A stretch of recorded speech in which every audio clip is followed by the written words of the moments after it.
कैसे हो आप लोग। स्वागत है आपका मेरे चैनल देहाती सिस्टर में। जैसा कि आप सबने बताया था और बोला था, बहुत सारे लोगों का कमेंट आया था कि दीदी अपना नोट्स आप शेयर करें, तो एक बार मैं नहीं शेयर कर सकती, तो मैं सोची कि एक एक चैप्टर करके मैं हर सब्जेक्ट का अगर शेयर करती तो 25 दिन में आपका ये सब्जेक्ट मतलब एसएसटी का जो भी है, हिस्ट्री चारों पोर्शन इस टाइप से अगर मैं कवर कर पाऊँगी तो 25 से 30 दिन में मैं इसको ख़त्म कर दूंगी। तो आप इसको एक बार देख सकते हैं मेरे नोट्स को।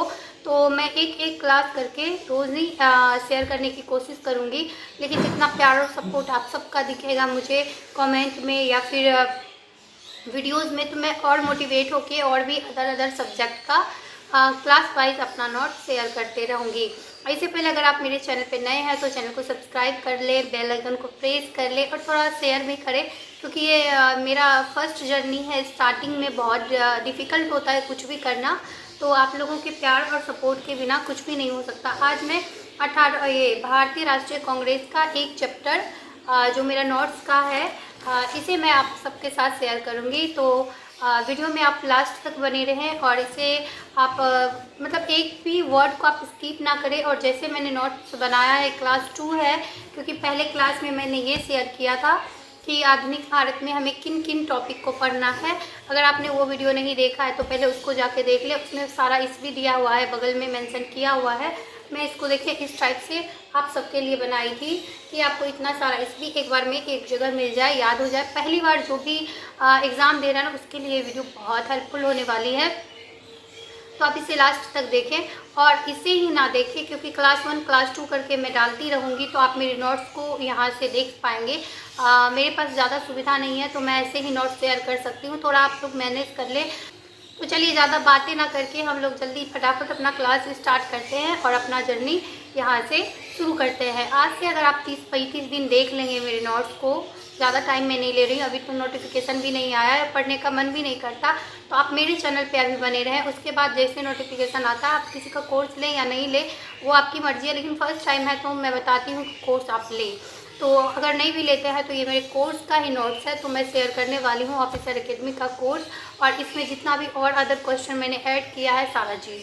तो आइए, अगर मेरा नोट समझ में नहीं आया आपको तो आप एक बार कमेंट बॉक्स में ये भी बता दीजिएगा, मैं फिर से लिख के उसको फ्रेश आपको प्रोवाइड कर दूँगी। आज मैं ऐसे करती हूँ, अगर आपको दिक्कत हो तो आप बता दें कमेंट में। चलिए हम लोग अब क्लास स्टार्ट करते हैं। तो ये देखिए, ये है हमारा नोट्स। इसका डिमांड बहुत सारे लोगों ने किया था कि दीदी आप अपना नोट्स शेयर करें, तो आज मैं अपने नोट्स के साथ आप सबके सामने प्रस्तुत हुई हूँ। तो आज हम लोग पढ़ेंगे चैप्टर नंबर 1, भारतीय राष्ट्रीय आंदोलन। इस चैप्टर को हम लोग पढ़ेंगे। इसमें कुछ अहम चीज़ है आधुनिक भारत में, पहले हम लोग एक बार उस पर नज़र डाल लेते हैं। तो जब भी आप नोट्स बनाए ना, तो इसी टाइप से बनाए जैसे मैंने बनाया है। तो आधुनिक भारत को आप लिख के इस टाइप से लाइन खींच लें और यहाँ से देखें स्टार्ट होता है हमारा आधुनिक भारत का स्टार्ट जर्नी, यानी 1498। उसको भी हमें पढ़ना है कि 1498 में क्या हुआ था। तो वास्को डिगामा भारत आए थे पहली बार, यानी वास्को डिगामा की भारत यात्रा 1498 ईस्वी में हुई थी। 1600 ईस्वी में ईस्ट इंडिया कंपनी का आगमन हुआ था भारत में। 1757 में प्लासी का युद्ध हुआ था। इस सब टॉपिक को भी एक एक करके हम कवर कर लेंगे, लेकिन थोड़ा टाइम दीजिए मुझे, मैं उसको भी कवर कर लूँगी। तो उसके बाद आप देख सकते हैं कि ये हरा कलर से लिखा हुआ है, ग्रीन कलर से, क्योंकि ये चीज़ मुझे कोर्स में नहीं पढ़ाया गया था, ये बाद में मैंने कहीं से सर्च करके या मिला है मुझे, तो मैंने लिखा है। प्लासी का युद्ध जो 1757 ईस्वी में हुआ है, तो किस किस के बीच में हुआ, ये तो भी तो क्वेश्चन बनता है ना। तो ये सब डाउट मेरे पास रह जाते थे कोर्स में भी, तो उसे मैं क्लियर करती थी। तो प्लासी का युद्ध हुआ था 1757 में क्लाइव और सिराजुद्दौला के बीच। अभी दोनों में हार किसकी हुई और जीत किसकी? तो हारा था सिराजुद्दौला और जीत हुई थी क्लाइव की। आगे बढ़ेंगे हम लोग। बक्सर का युद्ध 1764 में हुआ था, तो किस किस के बीच में हुआ था? तो कासिम और शुजाउद्दौला। आप कंफ्यूज ना हो, ये सिराजुद्दौला है, ये शुजाउद्दौला है, तो इन दोनों के बीच में हुई थी। इसमें हार हुई थी कासिम की, मोहम्मद कासिम की हार हुई थी। ये भी टॉपिक हम लोग कवर करेंगे किसी वीडियो में, बीच बीच में मैं इसको कवर कर दूंगी, लेकिन जो इम्पोर्टेंट है पहले उसको पढ़ लें आप लोग। उसके बाद हमें पढ़ना है 1857 की क्रांति, जो कि 10 मई को हुई थी। 10 मई 1857 में क्रांति हुई थी भारत में, जिसे हम लोग 1857 की क्रांति कहते हैं, जो बहुत इम्पोर्टेंट है। इसे हम लोग पढ़ेंगे थोड़ा बाद में। पहले हम लोग यहाँ से स्टार्ट करेंगे पहला क्लास। 1885 का Indian national Congress. Indian national Congress का पहले का नाम था भारतीय राष्ट्रीय संघ। इसका नाम परिवर्तन करके इंडियन नेशनल कांग्रेस राष्ट्रीय कांग्रेस रखा गया था। 1947 की क्रांति भी हम लोग पढ़ेंगे। 1947 की स्वतंत्रता, भारत की स्वतंत्रता को भी हम लोग पढ़ेंगे, कैसे भारत स्वतंत्र हुआ था, कितने संघर्षों को करना पड़ा था उसे। एक एक करके हम लोग इस वीडियो में आज देखेंगे सारे टॉपिक को। तो चलिए हम लोग शुरू करते हैं भारतीय राष्ट्रीय कांग्रेस। अब सबसे पहला इसमें ये प्रश्न बनता है कि भारतीय राष्ट्रीय कांग्रेस की स्थापना कब हुई थी। तो इसकी स्थापना 1885 ईस्वी में हुई थी। और किसने की थी वो सब आगे में मिलेगा। तो आइए एक एक करके इसमें पढ़ते हैं। अब सबसे पहले इसमें ये पढ़ें कि एलम ऑक्टेवियम ह्यूम, यानी AOU इनका शॉर्ट नाम है। ये कौन व्यक्ति हैं और इनका भारतीय राष्ट्रीय कांग्रेस में क्या योगदान रहा है। क्या इनका योगदान अहम रहा है या फिर ऐसे ही इनका नाम आया है। तो इनका योगदान बहुत अहम रहा है, क्योंकि आप पढ़ें यहाँ वो क्या थे। तो सिविल सेवा अधिकारी थे, जिसे इंग्लिश में ICS अधिकारी बोला जाता है। वो बंगाल में पोस्ट पे आए थे, बंगाल में 1849 में, और 1882 में बंगाल से रिटायर भी हो गए थे। भारतीयों के प्रति बहुत उदार थे, यानी भारतीयों जो भारत में रहते हैं उनके प्रति उनके दिल में दया की भावना थी। वो बहुत उनके बारे में सोचते थे। ऐसे तो आप देखें ना, भारतीयों के प्रति कोई उदार होता नहीं था, बहुत कम लोग हुए हैं, लेकिन ये भारतीयों के प्रति बहुत उदार थे। अब ये भी प्रश्न बनता है कि AOU जो थे वो कहाँ के निवासी थे। तो ये स्कॉटलैंड के निवासी थे। और इसे जैसे ये क्वेश्चन बनता है कि हर्मिट ऑफ शिमला किसे कहते हैं या पीपुल्स फ्रेंड किसे कहते हैं। तो AOU को ही हर्मिट ऑफ शिमला भी बोला जाता है और पीपुल्स फ्रेंड भी बोला जाता है, यानी लोगों का दोस्त इनको बोला जाता है। अब एक और प्रश्न यहाँ पे बनता है कि भारत में पक्षी विज्ञान का जनक कौन है। तो AOU को ही माना जाता है भारत में पक्षी विज्ञान का जनक, यानी वो मतलब पक्षी विज्ञान, पक्षियों के बारे में जानकारी हासिल करना सबसे पहले भारत में AOU ने ही शुरुआत की थी। अब चलिए यहाँ से हम लोग पढ़ते हैं, जो कि बहुत इम्पोर्टेंट है।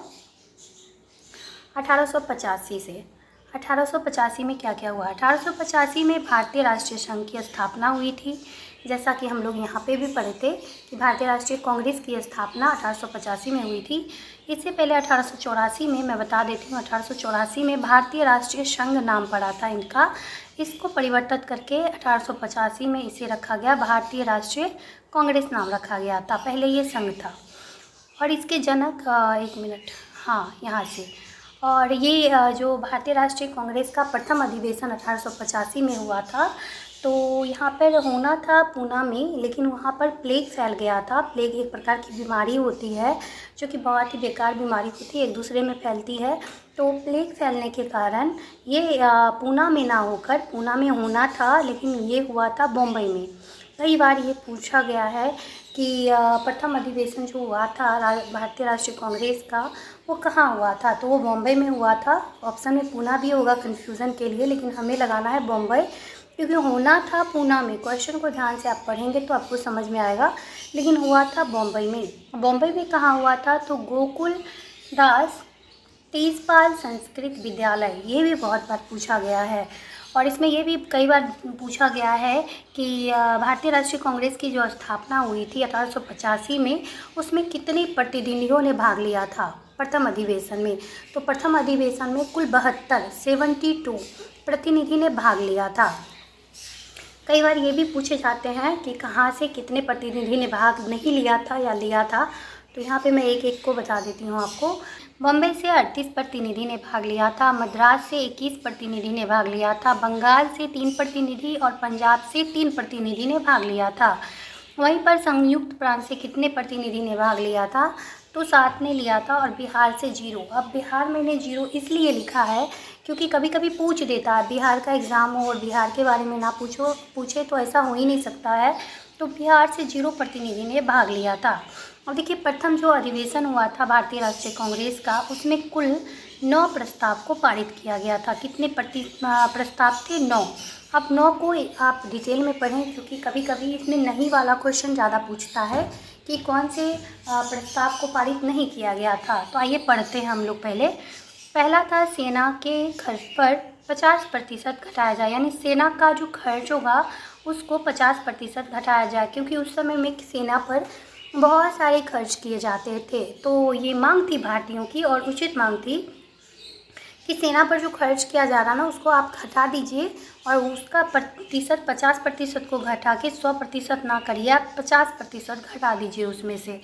दूसरा था व्यय की जांच हो, यानी कहाँ कहाँ आप खर्च कर रहे हैं ना उसकी भी आप जांच करें, उसकी जांच करवाएं आपकी कहाँ कहाँ आप खर्च कर रहे हैं। अगला था तीसरा, बर्मा को अलग से शासन, यानी आप बर्मा को एक अलग राष्ट्र घोषित करें, उन पर अलग से शासन करवाएं। और अगला था चौथा, आईसीएस की परीक्षा भारत में ही करवाई जाए, यानी आईसीएस की जो परीक्षा होती थी पहले भारत के बाहर होती थी, तो बहुत भारतीय वहाँ जाकर दे नहीं सकते थे। अभी भी सोचिए ना, अगर बाहर में आईसीएस की परीक्षा होती रहती तो क्या हम लोग जाके दे पाते? अभी यूपीएससी बीपीएससी उसका एग्ज़ाम अगर भारत से बाहर होता तो क्या हम लोग उसको दे पाते एग्ज़ाम? तो बिल्कुल भी नहीं, सबके बस की बात नहीं होती है कि एक देश से दूसरे देश में जाके वहाँ पे एग्ज़ाम दे सके। तो इसलिए ये मांग बहुत इम्पोर्टेंट थी कि आईसीएस की परीक्षा भारत में ही कराई जाए, भारत से बाहर ना कराई जाए। और उसके बाद वाला भी बहुत इम्पोर्टेंट है, 5वां, कि आईसीएस परीक्षा की उम्र सीमा 19 से घटाकर 23 वर्ष की जाए। आप सोचें, 19 वर्ष का आजकल का बालक तो कुछ समझता ही नहीं है खुद को, पढ़ाई लिखाई तो दूर गया, बहुत कम सिंसियर स्टूडेंट हो पाते। लेकिन हाँ, 20 22 24 होते होते ना थोड़ा मेच्योर होते हैं वो लोग। तो वहाँ पे जहाँ से वो अभी मेच्योर होना शुरू भी नहीं होते थे, वहीं पर आईसीएस की परीक्षा ख़त्म भी हो जाती थी। तो ये मांग उचित थी, भारतीय राष्ट्रीय कांग्रेस की ये मांग भी बहुत उचित थी कि आप इसका उम्र सीमा बढ़ाकर 19 से 23 वर्ष कर दीजिए, क्योंकि 23 वर्ष तक रहेगा तो थोड़ा आसानी होगा एग्ज़ाम देने में और इंसान को सफलता हासिल करने में। अगला था छठा, कि इंडियन काउंसिल को भंग किया जाए, इंडियन काउंसिल को भंग किया जाए। आप देखिए, मेरा राइटिंग अगर आपको समझ में नहीं आ रहा है तो कमेंट बॉक्स में बोलिएगा दीदी, दूसरे पेज में लिख के बता दीजिए, उससे मुझे थोड़ा परेशानी होगा। लेकिन अगर बोलेंगे तो मैं कर दूंगी, लेकिन मेरे बात को आप ज़्यादा ध्यान दें, मैं बोल क्या रही हूँ। लिखने तो सबको आता है, मैं जो बोल रही हूँ ना आप उस पर ध्यान देंगे तो आप अपने नोट्स में अपने तरीके से लिख पाएंगे। ऐसे भी नोट्स खुद से बनाना चाहिए, खुद के तरीके से बनाना चाहिए, जैसे आपको समझ में आता है, याद होता है। तो 7वां पॉइंट है, भारतीय बजट की चर्चा में शामिल, मतलब भारतीयों को यहाँ पे ये होना चाहिए, भारतीयों को बजट की चर्चा में शामिल करना चाहिए। यानी भारतीयों को पहले बजट का जो चर्चा होता था कि किस बजट पर कितना खर्च होना है या खर्च होगा, उसमें भारतीयों को शामिल नहीं किया जाता था। तो ये लगातार मांगे उठ रही थी कि भारतीयों को भी बजट के बहस पे, मतलब चर्चा में शामिल आप लोग करें। उसके बाद 8वां था, पारित प्रस्ताव को सभी प्रांतों में सभी राजनीतिक संगठन में भेजा जाए। यानी ये सब जो 7 प्रस्ताव पारित किए गए हैं अब तक, उसको ना आप सभी प्रांतों में, यानी कितने प्रांत थे, कुल 11 प्रांत मैंने पढ़ाया था ऊपर, तो उस 11 प्रांत में आप भेजें। और जितने राजनीतिक संगठन, यानी बहुत सारे तभी राजनीतिक संगठन होते थे, तो उनको भी आप भेजें, ताकि ये चीज़ वो अपने आसपास के लोगों को बता सके, जागृत कर सकें कि क्या अभी भारत में चल रहा है, क्या होने वाला है, क्या अच्छा हुआ है, क्या परिवर्तन हुआ है। ये बहुत अच्छा पहल था भारतीय राष्ट्रीय कांग्रेस का। 9वां और अंतिम प्रस्ताव था कि अगले वर्ष कलकत्ता में हम बैठक करेंगे। जैसा कि आपको पता है, प्रथम बैठक होना था कहाँ, पूना में, लेकिन हुआ था बम्बई में। तो उन्होंने उसी बैठक में ये प्रस्ताव 9 जो पारित किया, उसमें ये भी मांग लिया कि अगले वर्ष भी हम बैठक करेंगे। और ये बैठक कहाँ पे होगी, तो ये बैठक हम लोग करेंगे कलकत्ता में। तो देखिए कितना अच्छा ये प्रस्ताव पारित हुआ था।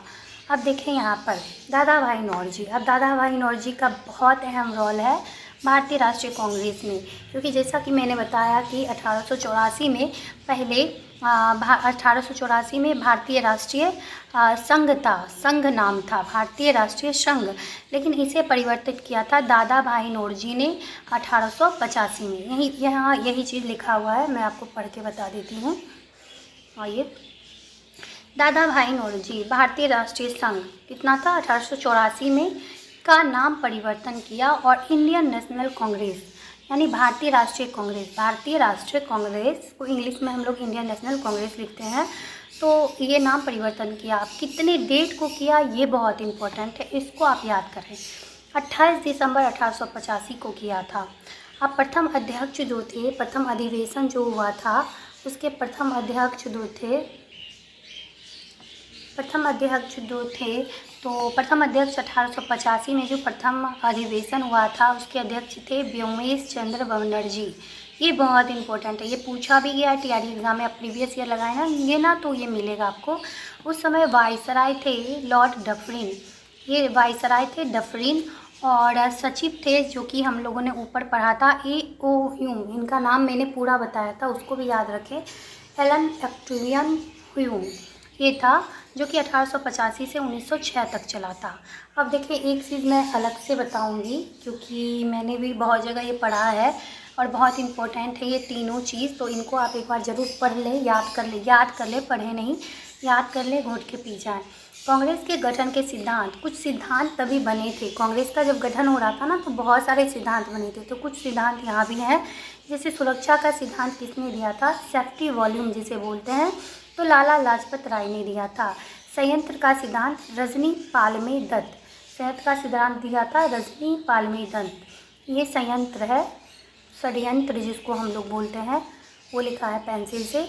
और त्वरित चालक का सिद्धांत दिया था गोपाल कृष्ण गोखले, त्वरित चालक का सिद्धांत दिया था गोपाल कृष्ण गोखले। आज क्लास 1 में यहीं पे ख़त्म करती हूँ क्योंकि आज थोड़ा लेट हो गई हूँ मैं। तो कल अगर आपको ये वीडियो अच्छा लगेगा ना तो कमेंट अगर अच्छा आएगा तो मैं इसको कंटिन्यू करूँगी, अन्यथा मैं रोक दूँगी इसको।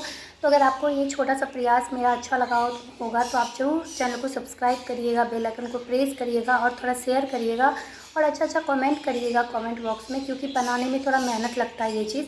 और अगर आपको इसमें राइटिंग में सुधार करना तो वो भी बोल दीजिएगा, तो मैं दूसरे कॉपी में लिखूँगी। थोड़ा मुझे परेशानी होगा लेकिन मैं लिख दूँगी, आप लोगों के लिए इतना बनता है क्योंकि आप लोग भी बहुत सपोर्ट कर रहे हैं मुझे, तो मैं भी थोड़ा आप लोग के लिए कर सकूँ तो बहुत होगा, अच्छा होगा मेरे लिए भी। तो चलिए आज वीडियो यहीं पे बंद किए जाते हैं। अगर चैनल पे नए हैं तो फिर भी चैनल को सब्सक्राइब कर लें, बेल आइकन को प्रेस कर लें और ऑल को प्रेस कर लें ताकि नोटिफिकेशन आपको मिलते रहे। और अब मिलते हैं अगले वीडियो में क्लास 2 के साथ। और क्लास 1 में यहीं पे समाप्त किए जा रही हूँ और क्लास 2 में हम जल्दी ही मिलेंगे एक नई वीडियो के साथ भी। और हर चैप्टर को, हर क्लास को मैं डिफ़ाइन करूँगी अगर प्यार और सपोर्ट आप सबका मिला तो। Thank you so much.